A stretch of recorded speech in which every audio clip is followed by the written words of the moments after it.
Hey guys, Tom here. Before we dive into this episode, I just want to tell you about a few awesome free resources we have available for anyone watching this video.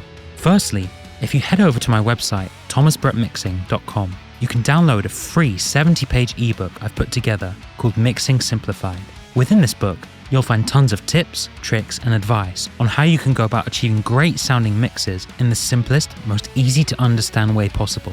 You should get a pop-up asking if you'd like to download the PDF when you first arrive on the website. But if you don't, you can also find links at the bottom of every page or on the store section of the website. Aside from the free ebook, if you head over to the blogs section of the website, you'll also find a huge collection of educational articles that I've written over the years for top audio education platforms like the Pro Audio Files, Unstoppable Recording Machine, and Joey Sturgis Tones. One final thing before we get on with the video. In the very near future, me and Max are planning to do some video segments where we review your music. If you'd like us to potentially take a listen to one of your tracks and give you some fairly in-depth feedback and advice on what you can do to improve the mix, recording, songwriting, structure, or pretty much whatever we hear in the track, feel free to submit a link to your song using the Contact Us page of the website, along with your contact details. Every now and then, we'll pick out a few random submissions to include in our upcoming videos. Anyway, let's get back to the podcast. Hey Max, how's it going? How you doing? Hey Tom. Doing great. Finished a few projects. I'm almost out of projects at the moment. Yeah, unfortunately, I can't say the same. I've got a huge list of songs that I've already been paid for, so I'm just kind of going through and finishing everything. And that's one of the things I kind of hate when although I like being paid in advance, and that's how I usually do work. The problem is when you've had tons of sales, then you need to actually start doing the work after a certain point. So, yeah. But I'm getting through it. It's fun. Yeah. Easy client. What's with the revisions? What's with the revisions on your side? The thing. Oh yeah. And you speaking of that, I'll just give a quick introduction to this episode. So today, myself and Max, we're going to be talking about revisions. So for anyone who's new to the podcast, this is Unscripted, our audio podcast where myself, Thomas Brett, and my good friend Max Morton, legendary mixing engineer, we discuss any audio topic we want to: mixing, recording, mastering, revisions, which is what we're going to be talking about today. So continuing from your question to do with revisions and the current work I'm doing, the thing with songwriting is I don't get many revisions for songwriting, luckily. I think there's a big difference between, doing more technical stuff like mixing and doing more like creative stuff. But I very rarely get songwriting revisions. But when I used to do mixing a lot more, I used to get revisions, of course. And it was one of my least favorite things in the world. And one of the main reasons I shifted more to songwriting. So how's your current revision situation with the last jobs you've done in the last couple of weeks? I still see tendencies, and those tendencies are too strong to ignore. The better the client is, the better the band is, the more self-sufficient they are, the easier the revisions are. And usually when you have an insecure band that, everyone has their motives, but usually it's then professional band means like lots and lots of horrible, illogical revisions that totally ruin the process, and you have to somehow find a balance in between meeting those revisions, explaining where some of those revisions might be completely wrong. Some of them might be even unnoticeably, stealthily ignored. And at the same time, you got to create a good product. So you will have to change the initial mix to the point where they feel like... So you're not fixing things because those things are bad or wrong. You're not even meeting the client's vision. You're just doing things for them to feel like they are part of the process. Yeah. I guess you know what I mean. Yeah. I feel like sometimes I can even predict what sort of revisions I will have from a given client. And I'm trying to avoid a problematic client in advance. Sometimes I fail. Usually it's like twice, maybe 3 times a year when I'm getting a really difficult client who's very who's trying to take control over things they're not really qualified to control, and usually the product isn't really worth it. Yeah. You know that. So, but I was very lucky. I think for the last month or so, I had a few really great clients. Some of the best songs I mixed in years, probably, and very, very minimalistic revisions, which actually served the songs well. And another great thing is when you have that trust from the clients, when you know you have that trust, somehow working becomes easier. Yeah. That trust almost like gives you a little boost in how you work, in how you approach the songs. Yeah. So I agree with everything you said. I'll say that first off. Let's take a step back and start by maybe talking a little bit about our revisions policies. So if I think back to when I first started as an engineer, I'm sure you've probably got similar situations. In your head, you come up with revisions policies, right? You know, okay, I need to do revision with client. This is my policy. I'm going to get them to sign a contract or these kind of things. These are the kind of the dreams, the big grand dreams you go into the world of audio with. You know, I'm going to get people to sign a contract and everyone will follow the contract and the contract is set in stone and yeah, easy. So 2 revisions are included with every song. Some random policy like that, for example. And the thing I found out very quickly, probably like 15 years ago or whatever, is that kind of approach just doesn't work. When you have like, okay, 2 revisions per song, this is what the revisions can conclude, this is can include, this is what the revisions can't include, blah, blah, blah. These kind of rules, that just didn't work at all. So as years passed, I found that the healthier way of doing stuff was, with experience, you can judge the kind of people that you're talking to when you're first making the sale, and you can kind of tell what kind of a process it's going to be. Are they going to be a difficult client? Are they going to be an easy client? And then you kind of make a custom tailored kind of approach on a per client basis. So what's in general, your policy to do with revisions with clients?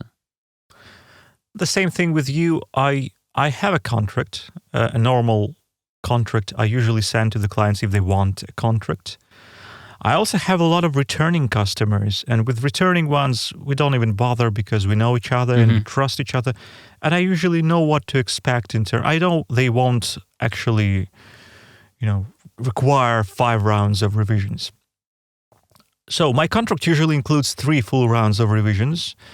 And when I send the contract, I also send a little disclaimer, like unofficial letter to the band. And I say that you have 3 rounds of revisions. It doesn't mean that I will cut you off in the end. So if you say like after the 3rd round of revisions, you've noticed a little thing, just a little thing, and you want me to fix that little thing, of course I will do it. I'm never that kind of guy who is very formal about things. I'm not a bureaucrat, but at the same time, this has to be included into the contract because there were a couple of cases and I have to make sure that it doesn't happen again. And I know that this contract, no one will go to the court with the contract, right? No one will sue me, I won't sue them. But at least with that contract, I have another document. And I actually had that kind of experience recently. I had a really, really nightmare problematic band. They had a crazy guitarist or something. I won't give names, of course, but the things he said just made me want to quit. And I sent them an official letter. I said, I'm returning you the advance payment, the 50% advance payment. I don't want to work with you. We're done.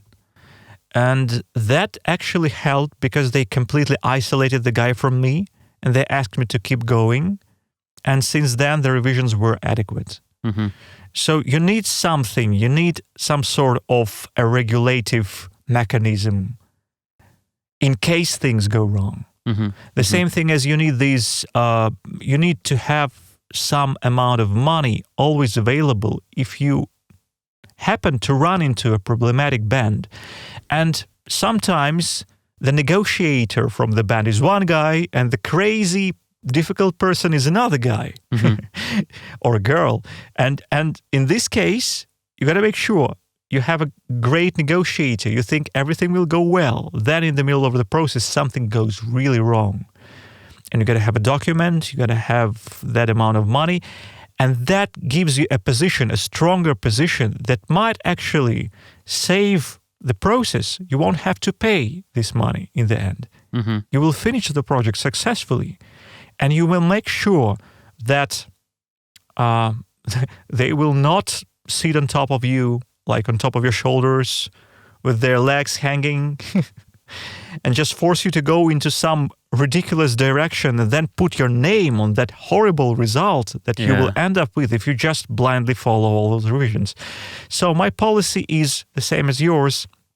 I'm trying to approach every client individually, depending on whom I'm dealing with.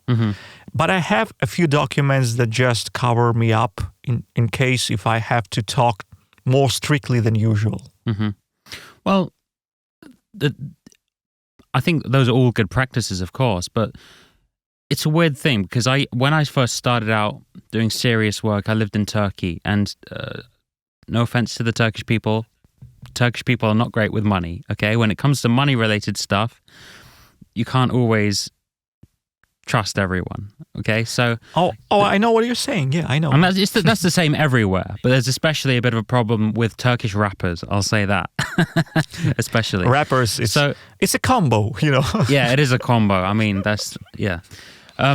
so I used to do a whole system where I had a contract and like, okay, this number of revisions and take a 50% deposit, for example, which I think a lot of people do. A lot of people take a deposit and it's a non-refundable deposit, for example. So if any big, huge misunderstandings or whatever happens, you still get something for the amount of work that you've done, you know? But after a while, it just wasn't working. And it wasn't necessarily completely a matter of revisions. It was just a matter of how business works in Turkey, and just the whole culture is different, you know? So eventually I changed to a much more severe advanced payment system, which is kind of crazy, but I started doing that and suddenly everything started working a lot better, you know? And I still take advanced payments so I don't ever do deposits. I don't ever do a percentage. I do full payment.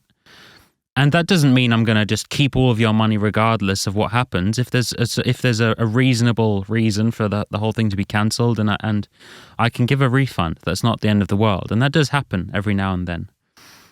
Exactly. You know, every situation is different. It's like maybe you feel that almost never happens, but let's pretend that the project is so specific and also the band is very nice. And you feel like early on, but the advance payment has been already received, you just cannot really feel the music and it's not your thing. And they wouldn't probably get the best result if they keep working with you. In that case, maybe you would just refund them voluntarily. Why not? I mean, that might happen. It really depends. And also what you said, different countries, different nuances of culture in terms of payment. And the same, I'd say, like some of my favorite clients are from Switzerland and from Germany. Probably, yeah. Some of most disciplined people who really, when they delegate something to you, they usually trust you and they treat you as a professional. So they're not trying to test every movement of yours, even if you are experienced engineer and they love your work and the result is good, they will just still do it because they can. I mean, not Germans and Swiss people. I mean, some clients, but not Germans and not Swiss people. Those really trust you as a professional.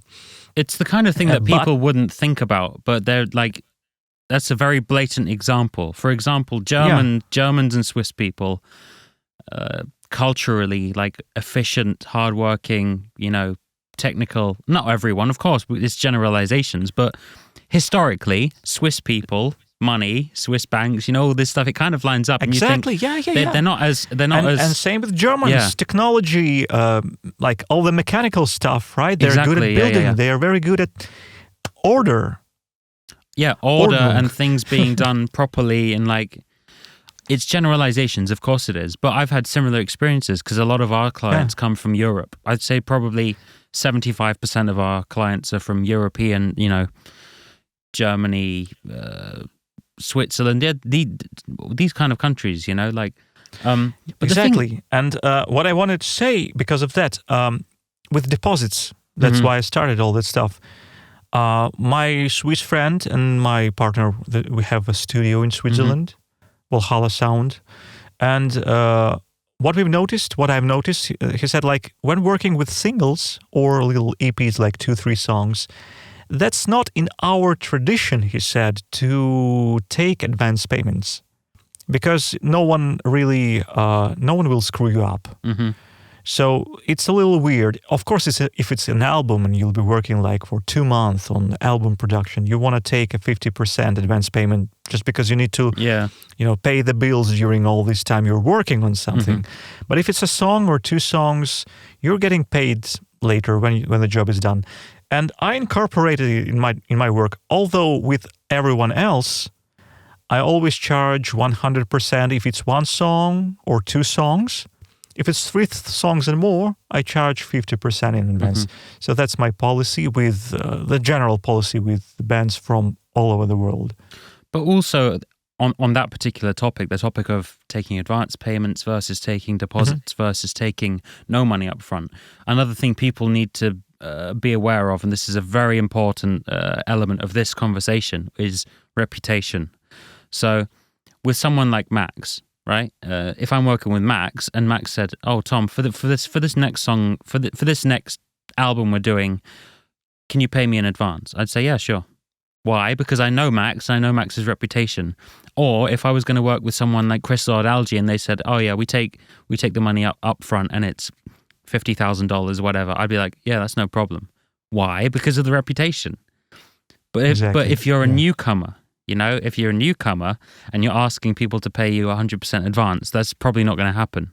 Even deposits, some people won't want to pay you a 50% deposit. So you have to work your way up, But the thing is, we have a track record. If you go on, like we do a lot of work online through stuff like Fiverr. If you go on Fiverr, you'll find 600 5-star reviews, and no bad reviews at all. So if someone said, when I ask someone, "Oh yeah, we take the money in advance," I have proof to back that up, alongside the whole system. Because a lot of the time when we're doing work, when me and my wife are doing work, we're doing work through a middleman, through a website like Fiverr.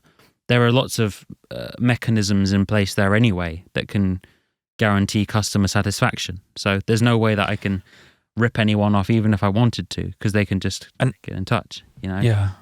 Another thing that makes a lot of sense is who approaches who. So when you are that kind of engineer who has lots of returning customers and people talk about you, and you never actually market your work, you never post things like, "I have a discount month," or something like that. You just get incoming emails from clients. So clients are approaching you. In this case, of course, you have a right to say, "I take advance payments." But if you are searching for jobs on boards and everything, of course, you cannot ask for advance payments probably. But same thing as with revisions and as with problematic or unprofessional clients, it does come with experience, and no one gets there without a few years of hard work with all sorts of negative stuff. So first few years, every engineer will get bad bands. I have to do more than I'm expected to. I'll have to re-record stuff, reprogram stuff, do edits for free, right? Get all those huge 5 pages revisions. That will go away eventually. The thing is, for some sooner, while we're talking about this subject, a lot of stuff is just replaying in my head. And I think the topic of revisions is funny because I obviously have lots of experience of bad clients and bad revisions and stuff like that. But as the years have passed, and I'm sure it's the same with you, as years go on and you get more professional, and you get better at your job and better at communication, there is a you can see the graph goes downwards, as time goes on. Absolutely. The number of revisions goes down to the point that now it is rare. Like there are times we often chat about these things. You'll message me saying, hey, I had this kind of a situation, and I'll be like, oh my god, that's crazy, or I'll message you and I'll say this thing happened and you'll be like, oh, that's insane.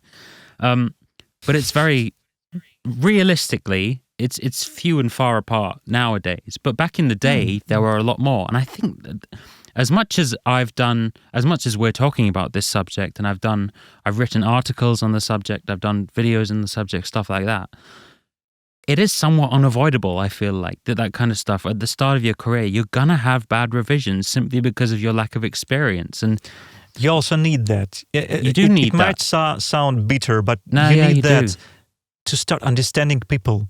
Later, you will understand different nuances of human psychology. For instance, when you take way more time to work on the song, the chances that the band will become super picky and super critical when listening will go up. But if it's like they're sending you the tracks and a week later you're sending them the edited song with some additional sub drops and reverse effects if the song needs it, and you even tuned the solos a little bit and you made some cool reamps and you just made a great product out of the song.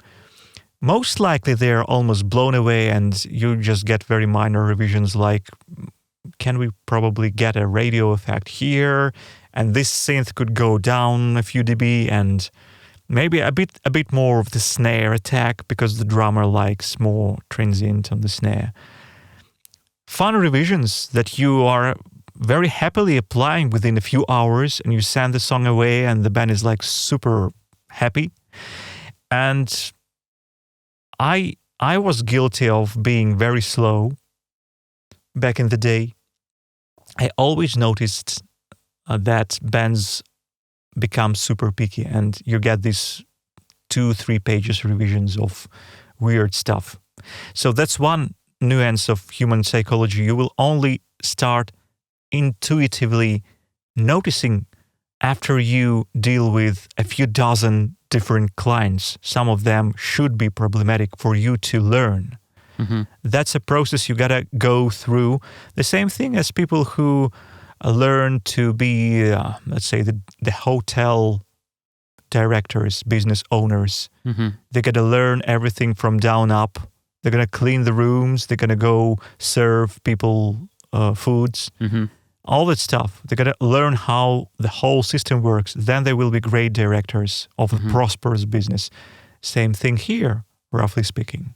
Yeah, no, I agree. I mean, and some of those lessons that you learn, I know it's somewhat deviating from the topic of revisions now, but the thing is that you got to understand the reason for revisions. If you can solve the problem more at the core, then you will get less revisions anyway. That's the whole point I'm trying to make. The reason, yes. The reason I get a lot less revisions nowadays is because I've had so many bad experiences in the past and learnt lessons from those bad experiences. Therefore, I don't do certain things or work with certain people that I can tell are going to lead to lots of revisions. That's the real kind of point of the thing I'm trying to say. So you have certain clients when you're first starting out and you'll have such a bad experience that'll just ruin your life. Although it's not really ruining your life. It's just that we take our work so seriously. Every project is so important and we want to have good results and we want every project to mean something. At the end of a job, we want to have a song or an album that we can put out to the world and it's a good example of our quality and we can use it to then as a stepping stone to build our career, So if you have a really negative experience with someone or some really bad revisions or whatever, you may even get to the point where you don't want your name associated with that song or that album, as you've said, because of the specific revisions that happened, or you have a falling out with the person, even though you finished the project, it didn't end on good terms, and then you're like, I don't want to be associated with them anyway. And these massive, these big, like important, life-threatening, that's how we see them when we're doing them. These big important events really shape going forward how you approach people, and that leads to less revisions. As I said, like we've talked about this before. There are red flags when talking to people, when people message me, and I will just straight up just see those red flags, and I won't work with those people because I know just from the way they're talking or a specific word they've used or whatever, and I just won't take on the project. And I think it's the combination of all those things I've just mentioned, which means now I'm just getting way less revisions than I used to get, you know? Actually, what you said made me come up with another point of view on the whole revision thing. We've discussed the necessity of revisions. Yeah. Sometimes they are necessary for the product because, after all, yes, you're one person and maybe you have way more knowledge than the band does, but it's the band's song, after all. And if they want to screw it up at a certain point, you might warn them carefully. You might say that it doesn't really fit the song. But if they want it to sound specifically, or if they want something that doesn't fit the arrangement to stick out, that's their thing. Who knows? Maybe it will work no matter how wrong it is. But another thing is that, and that's what I want to talk about, is how we mentally treat revisions. Because of all those negative experience early on our mixing careers or recording careers, revision is something purely negative, and it's pure suffering, and it's a waste of time. And here we go, another revision list. I gotta sit on my ass and do all those manual thing. Okay, 0 minutes 22 seconds. Replace the word, and so on and so on. And you spend a few hours on a song doing things that almost do not matter, in your opinion. But the truth is that those revisions are not always the revisions you receive. I've noticed so often that I'm afraid of revisions more than I should. So when I start applying the revisions, it's way less horrifying. I'm intimidated by my previous experiences. Exactly. Not by the current experiences. That's the same thing as with editing. Sometimes I feel intimidated by the editing just because I had all those amateur bands where editing was excruciating. These days I have an assistant who does all the instrumental edits for me, and vocals are way, way easier for me to edit than before because I almost never deal with those non-singing people that you actually build from scratch from words and, you know. Yeah. So we gotta always remember that sometimes this monster revision is not as scary. And when you embrace revisions and you apply them with a positive mindset, it's getting so much easier for you, and you're applying them faster, and the bands are happier. It's exactly what you said, which is the past negative experiences to do with revisions make all revisions this like massive thing. So it's the same, and I've told you this before. If I get a notification on my phone saying this person has requested a revision for this order on Fiverr or whatever, before I've even seen what the revision is, before I've read what they've said, my initial reaction to my wife is, oh, bloody revision, have a tantrum. Do you have a special sound on your phone for revisions? Not a specific, no, not a special sound. A sad fart, maybe? Because that would be even worse, because then in the middle of the night, if I get a notification, it would just ruin my entire night and just know. Because I don't look at my phone during the night. I wait until the morning. Right. But if there was a specific sound and I had to go all night knowing that there's a revision waiting for me in the morning, that would be the worst thing, But it's exactly what you say. All revisions are just completely negative. But most of the time, these days, they're not actually that bad when I actually get them. Sometimes they are bad, and that's a whole different topic. But most of the time, the thing is, when you do what we do and you're very passionate about what you do, and especially if you've been doing it for a while and you have somewhat of an ego, which I think most of us do have an ego if we've had any kind of success. I mean, Max has worked with Jinjer, this band that has 50 million, 100 million views on their stuff. Tom has worked on certain songs that have 20 million views. So you do have a certain element of ego. So when someone sends you a message asking for a really basic revision, it's a super basic revision. It's no problem. I should just do it straight away. There's this other element of, oh, that's a stupid revision. Why should I have to do that revision? That's another element of it. For me, at least. I'm not sure if you're the same. I know that you're more democratic when it comes to revisions than I am, but it's not really anything to be that upset about. You could just do it and give it to them, and regardless of whether you agree or not, they have a right to ask for the revision. That's just part of being having a client and professional relationship, you know?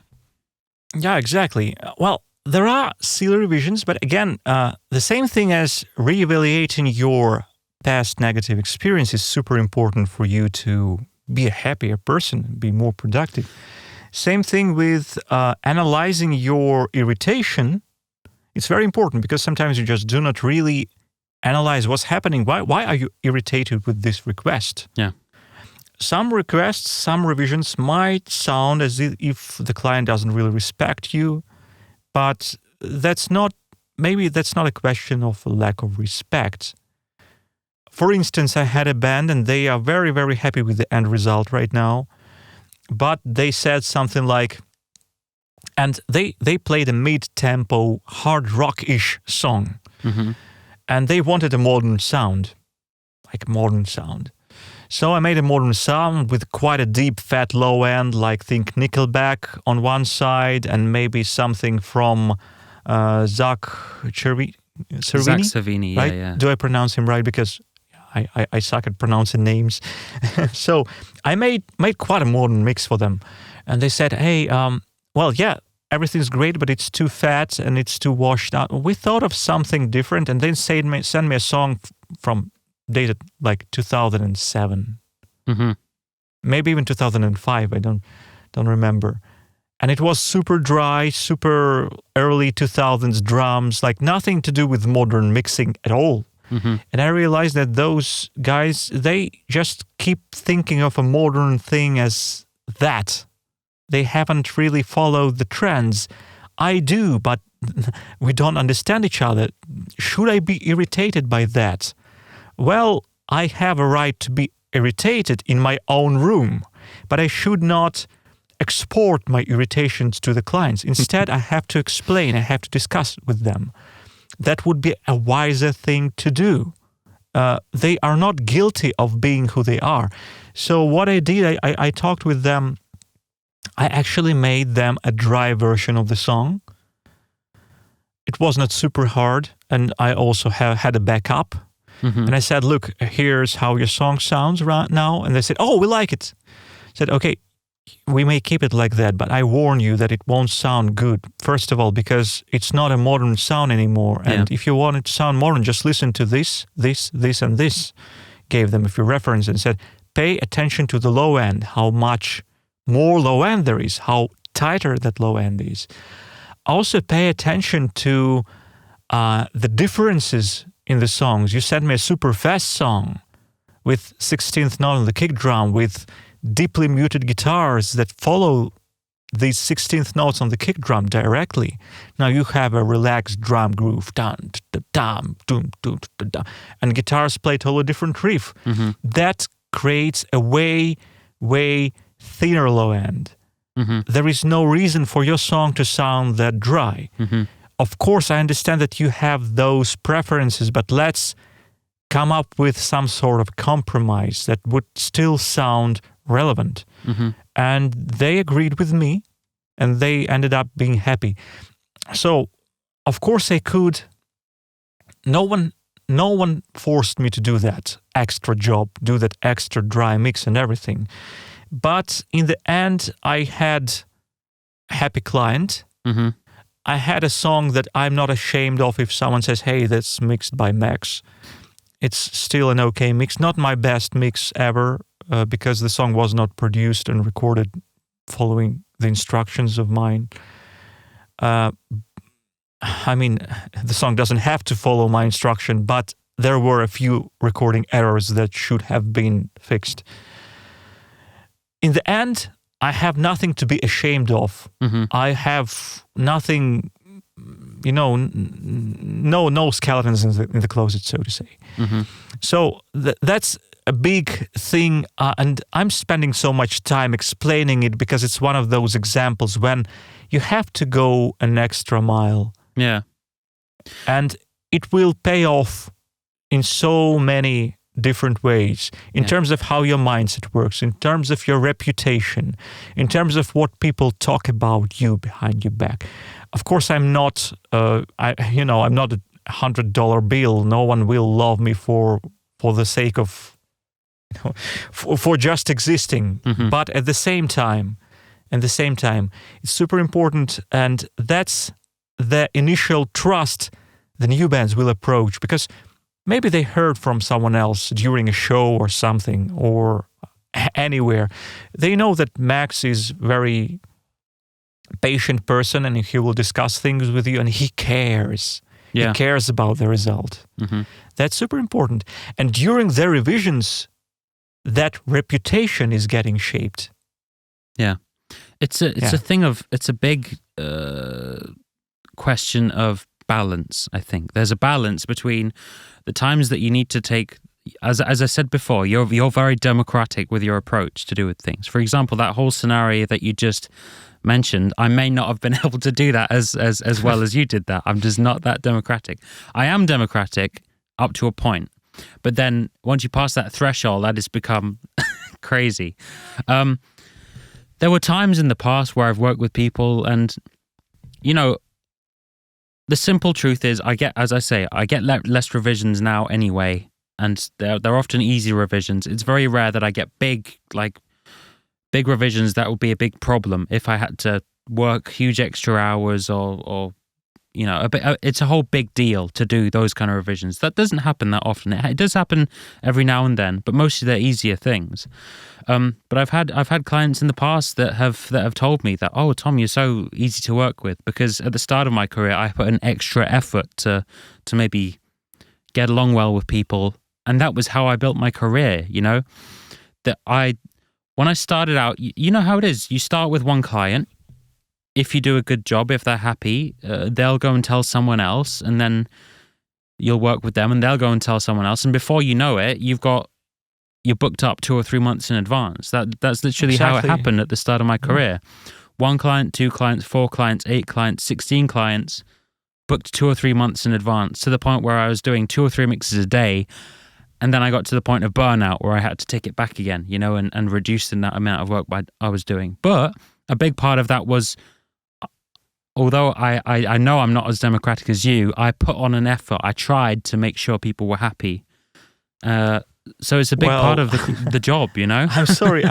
I'm sorry for interrupting, but I remember that story of yours when you were working on some non-singer guy and you were building his vocals from the ground up using hundreds and hundreds of takes. And in the end, I would never tell by listening that it's someone who doesn't know how to sing. So you and non-democratic doesn't really add up in my head. So I think you're just way too stern, maybe. No, yourself. You know what I think? I think it is. I think it's simply the fact that I've got so much experience now with pinpointing which people are going to be problems. I don't get those jobs anymore because I can just tell. I know it's not an ego thing. I'm trying that too. Because you have only one life, right? Life is too short to do that stuff. I am very strict with that when it comes to picking besides, clients. Sometimes you almost know, like, okay, this project ain't gonna work. So you're converting any job you do. You're converting. I love to say that. I say that a lot. You're converting into money, but that's only 1/3 of the result. You're also converting it into recognition. So it's got to go out there. It's got to get big, and it's got to bring your reputation up. And the third thing is reputation. So 3 things: money, fame, and reputation. And if it's only money, if you're just getting a certain amount of money for the mix, but no one will ever hear it, it will probably have like 500,000 views on YouTube, and that's it. Sometimes it's not worth it. So if you have that ability to tell in advance, okay, these guys who just wrote me an email saying, how much is your stem mastering? There's no point in in keeping that conversation even. But with revisions, how do you deal with revisions that are written in a super literative, I don't know, 5-page discussion about one little thing instead of just saying, could you please raise the hi-hat a little bit and... No, that's happened lots of times, yeah. Replace the vocals here and there, and you're just getting a huge text where a person is just rambling about something. How do you deal with that? Well, most of the time, it's. I think we've mentioned this before in the past. Most of the time, it's simply that they don't know how to explain what they're really looking for. You know, like with me and you, with the songs we've done together, most of the time revisions are this long. You know, and it's like, oh, can you? And most of the time, they're not even mixed revisions. You know, they're like, oh, maybe we should put an extra impact or an extra noise, white noise sweep, just to give a bit of extra impact. That's not even mix related. That's production related. Yeah, it's that's not a fix. Yeah, that's something. That's something I probably should have done during the production anyway. So it's more my fault, you know. Or sometimes like we did a song recently together, where I asked you to do some guitars and some bass. The song, it was called Sorry. You know that song I'm talking about. Yeah. In the case of that song, for example, it was. I left the guitars and bass to you, and you sent them back to me, and I wasn't completely happy. But the reason I wasn't completely happy wasn't because of the quality of the work you did. It was because I just hadn't explained myself properly, and there was a slight misunderstanding to do with my goal.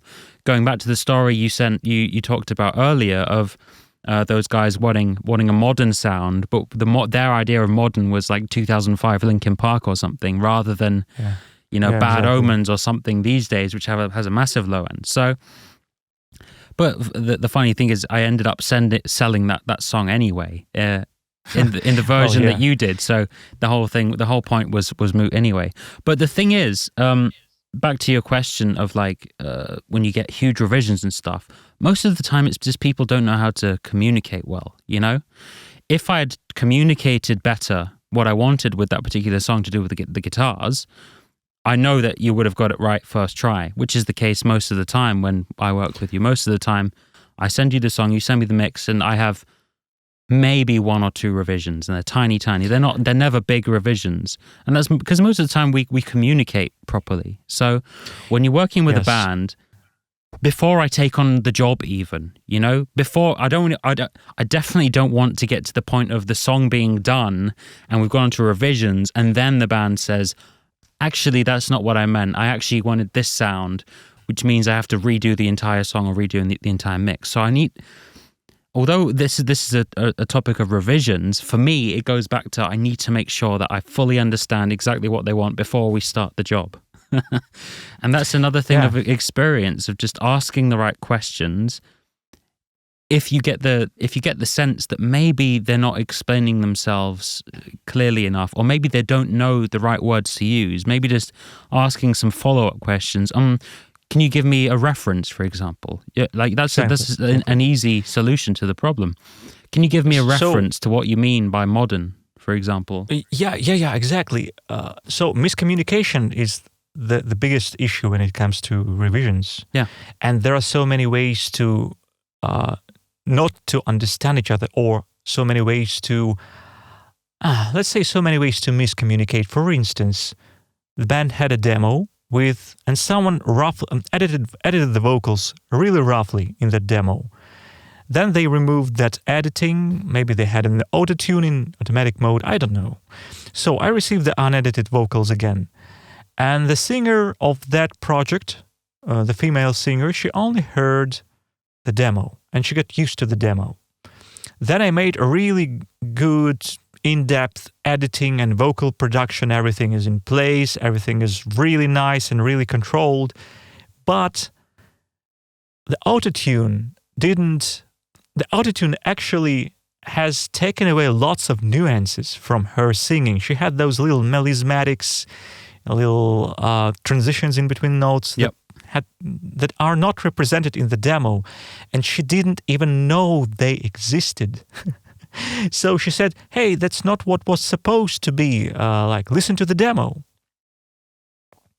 And that's another example of misunderstanding and miscommunication, and no one knew it was coming from there. Yeah. I couldn't know. With all my experience, I had no idea.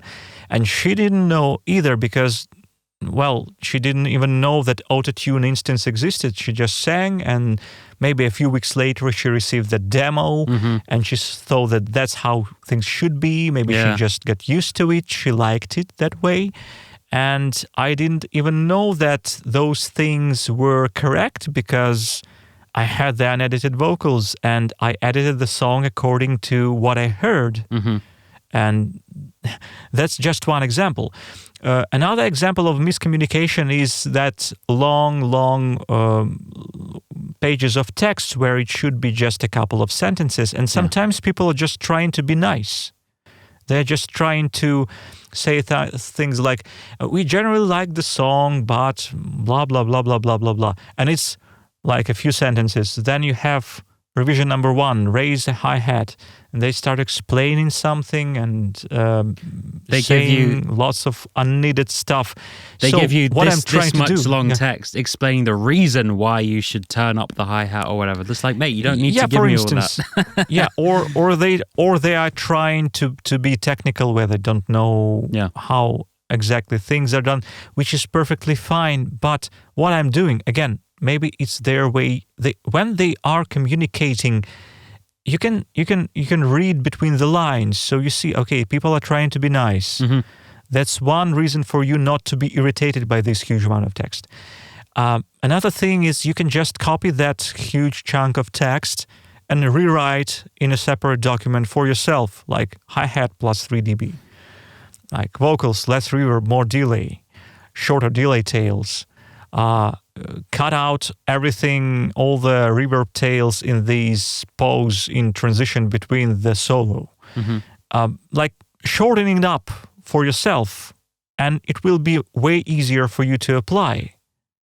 So some things that create obstacles for us when we're working on revisions are not really they are just about communication, and you can easily solve it without even working with plugins or working with samples or re-recording something.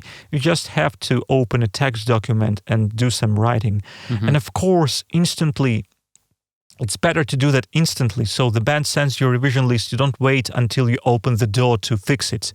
First, read it, rephrase it for yourself, and make sure you understood, because there may be some questions in the process, and it's better to ask those questions in advance so that you had everything cleared up when it's time for you to apply those revisions. Yeah, no, a lot of the time you get 5 pages of text, and we've talked about this before. You can translate that into like 2 or 3 tiny points, and it's usually small things, so it's nothing to get all that worked up about. I was just thinking you could probably even put those 5 pages into ChatGPT and say, "Hey, shorten this down to the shortest form possible," and it would say, turn up the hi-hat by 1 dB, and you're like, "Oh, okay, I'll do that." I should try it. With ChatGPT, I should try it. And in fact, all those cases of working on revisions can be perfectly categorized into some sort of algorithm. And although even now, knowing all that, I'm still getting intimidated by revisions from time to time. And especially I have a plan for a week. I usually have a set of tasks to complete. And each time I'm approaching some big, massive revision job, I'm trying to avoid it. I'm trying to procrastinate. You need to... But the thing is, sorry, go ahead. it's like running in the morning when you do. I don't do that, but I used to. And the hardest thing is to put on the clothes and to go out. Yeah. As soon as you do it, it's much easier. Yeah, so, and you feel good after when you have revisions, well, just start open the project and start applying them. And usually it takes an hour, maybe 2 hours to complete. And I know it might sound horrible for those clients of mine who are listening because they think it takes more time because sometimes they have to wait for a week or so. But the truth is that usually we have a few projects you're working on simultaneously, and you have a brain that has to operate, and you have to adjust yourself to each given project. Sometimes you have one band that wants way more low end, and another band that says, hey, it's too much low end. And it's not easy to switch in between the tasks for a human being. So that's a normal thing. In the end, our aim is to get a perfect result and to communicate as good as we can. Yeah, but it's all, everything you've just said. Plus, there's this fear when someone's given a revision. There's two ways that a song can go. When you finish a project, it can either be a song that's going to have revisions or a song that's not going to have revisions. So when you send the song, you don't know which one it's going to be. When you send the original mix to someone. Oh yeah. But the second you get that first revision, you get that initial hit of, oh, this is going to be a revision song. And in your mind, maybe you've said, okay, that song's done. I put that, I'm done with that. I can move on to the next project. And you've told me this before, when projects that you thought were done keep coming back again. It's one of those most annoying psychological things possible.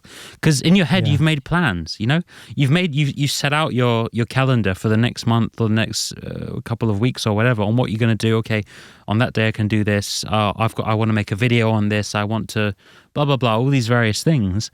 And these old things keep coming back again. Plus, there's this fear that also puts you off from doing the revisions, which is, I'm going to send the revisions and they're just going to send me more revisions.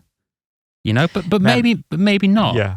So as you say, a good way of doing it is get the revisions done straight away. Don't make a big deal of it. Don't overthink it. Just think of it in a completely binary way of thinking. Just think, okay, they've asked for this, I'm doing this. Don't add emotion into every single word or every single revision that they've added. Because then that's when the problems create occur. a cozy environment for yourself.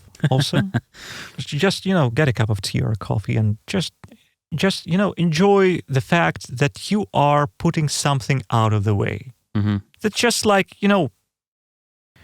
putting things in order in your room or in your bedroom. Sometimes you got to clean the bathroom. Sometimes you got to do something just to clear up the space. And that's your working space. That's your environment. And the revisions are, again, not all of them. Some of the revisions are, sometimes band does have the vision. And in this case, it might be, especially if, let's say you're working on the new album and you haven't yet sorted out the mix. So the concept of the mix is still being sorted out. In this case, you got to pay very close attention to what the band is saying, especially if you're not completely familiar with the band yet and you don't really know their tastes yet. And all we are discussing right now is a regular workflow. It's probably 90, maybe 95% of all the clients we have. Mm-hmm. And there are also those crazy 5% who are completely unpredictable. Mm-hmm. For instance, I had a couple of those who returned to me after a year, abandoned projects. Mm-hmm. They were like, that's a perfect mix. I said, okay. 1 year later, they're like, hey, Max, remember the song we haven't finished yet? And I have a set of revisions. And I have a few updates of Cubase, a few updates of plugins, maybe a Windows update and something. I also have lots of plans I'm working, and I forgot the song. I don't remember the freaking song, the settings. Everything is just, it's someone else's mix at this point. Mm-hmm. I had that kind of stuff. I never refuse because, again, it's easier for me to... You know what I usually do in these cases? I finish the project, I do everything that has to be done. But then when these people say something like, hey, we loved working with you, here's our next song, I say, sorry, ain't gonna happen. Yeah. And that's a lot of fun to do. Yeah, no, that's definitely one of those points where I think it shows how democratic you are versus me. I definitely wouldn't do that. At that point, I'd just be swearing at the guy. I'd be like, "Are you kidding, right?" Actually, in my contract, which I rarely sign with bands these days, but I can if they want. In my contract, I have a little disclaimer that if the band doesn't send me revisions within 2 week 2 weeks notice, is good, yeah. the job is done automatically. Yeah. And that's logical. That's logical. Again, there are different cases. For instance, sometimes bands ask me, "Hey Max, we have a project, everything's done, all the songs are exported, but we haven't yet signed a deal with the label, so we don't know about the formats. We might need something extra." Yeah. And in this case, I'm always open. I say all the formats are included into the price. So when you have the ISRC codes, I will make the DDP image for you, for instance. Or if the band will ask for, let's say, a video version or radio version, a short version of the song, I will do that for you. If the label wants a vinyl set, but I have all the formats exported beforehand just in case. Yeah. So I won't have to go back to the projects in this case. So you got to think in advance. But in general, there are crazy situations. Another one I wanted to tell you while we were on it. I had a client who wanted so many revisions. It was a nightmare. And the guy was actually very good in terms of, like, he was a good person. And he said, "Max, I know that I'm asking for too much. And I know that I'm probably ruining the songs in your understanding of how they should sound. So here's the extra payment for you." And that just made me feel so bad. I started hating the guy at a certain moment in time. Not really hating, but I was super irritated. I tried to keep that irritation to myself, but I was cursing the moment I started working on that project. But then when he said, I want to pay you extra, I felt like, okay, why was I passive-aggressive all this time? Why was thinking bad of him? So since then, I tried to always say what I think, what's on my mind, politely, but still, if the band is doing something that makes me feel miserable, I'm trying to openly say it. Again, we only have one life. And if you feel like revisions are ruining the project, I had revisions that were really like, I got tired reading super, super long text. I asked the guy, "Okay, is the glass half full or half empty? So you're writing me that much text. Are you more happy with the mix than unhappy? Because if you're unhappy with the mix, maybe I should just return you the advance payment and we should be done." But he said the glass is half full, and we rephrased the revisions in a shorter manner. And then we started making little videos instead of text. He was more efficient with videos, and the project kept going, and we are very friendly right now. So sometimes, again, it's just miscommunication. Yeah. You know. Well, that specific kind of story you're telling reminded me of something that I'll share real quickly, maybe to end off this episode as we're nearing an hour here. But I did a song for a Chinese mobile game developer. I've done songs for certain mobile games in the past. I'm not sure if anyone's familiar with mobile games, but there's a game called Dislight, for example, by a big company. Me and Gusha, my wife, we've done a lot of songs for them. But anyway, based on this, we had a different Chinese mobile game developer get in touch with us for a theme song for their new game that they were going to do. And the game was... it's like you know how these mobile games are. It's a turn-based game when you have you collect characters, kind of like a Pokemon kind of mentality. Collect the different characters, get them to fight each other, blah blah blah. But the theme of the game was like classic fairy tale characters. You know, fairy tale characters like Snow White or Cinderella or like Beauty and the Beast, that kind of stuff. Anyway.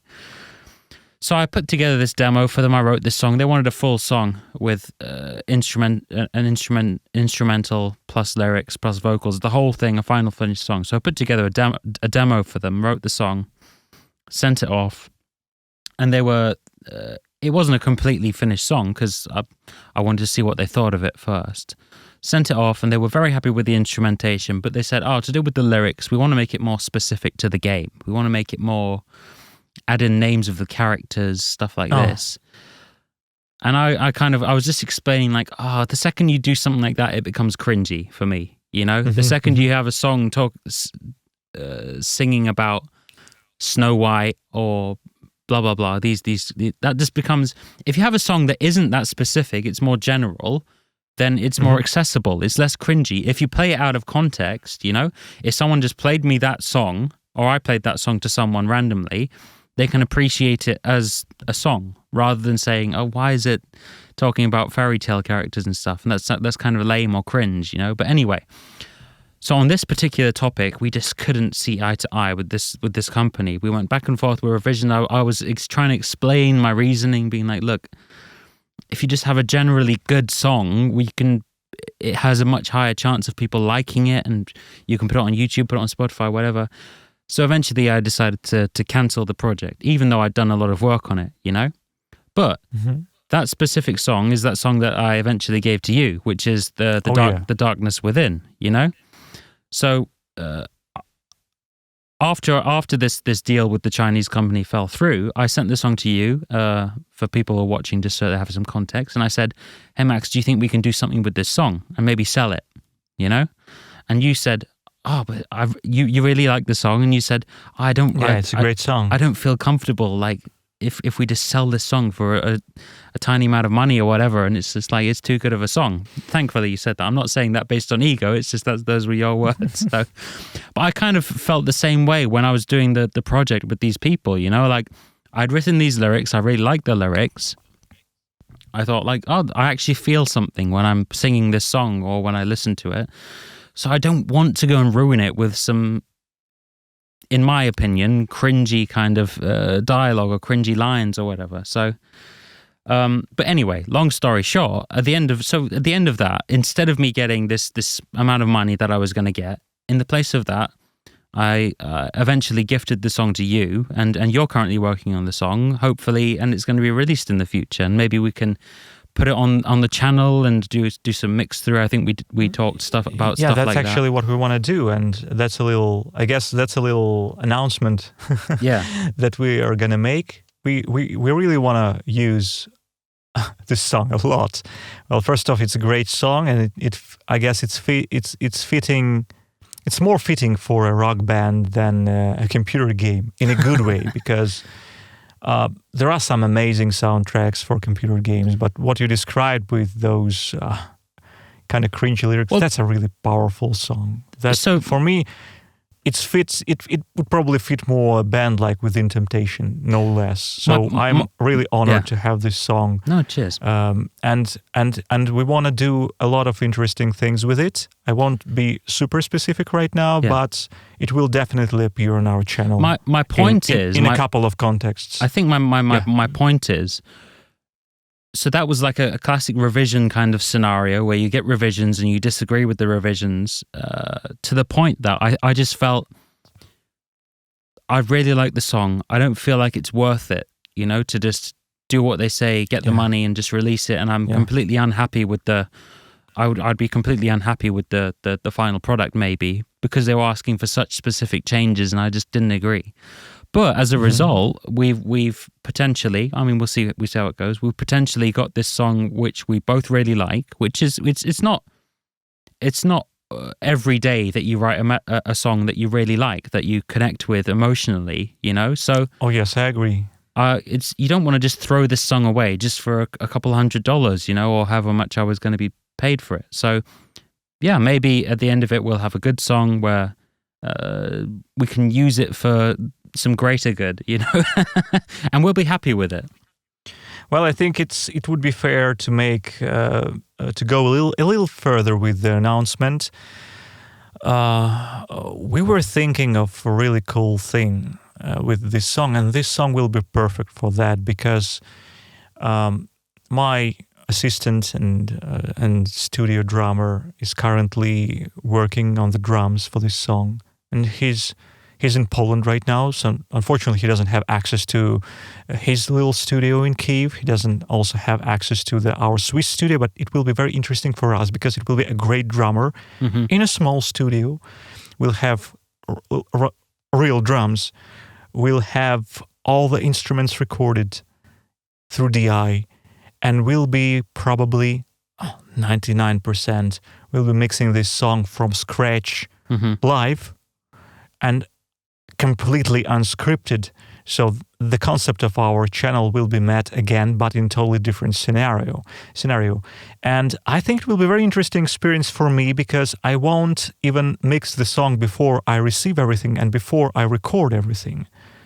And we'll see how it goes. Yeah, I wasn't sure, I wasn't aware that you're going to do it like that, but I think that would be very interesting, because then it could be a cool experiment to do with like when you're on the spot, when you just have to focus and do the things that actually matter. How much do you overthink?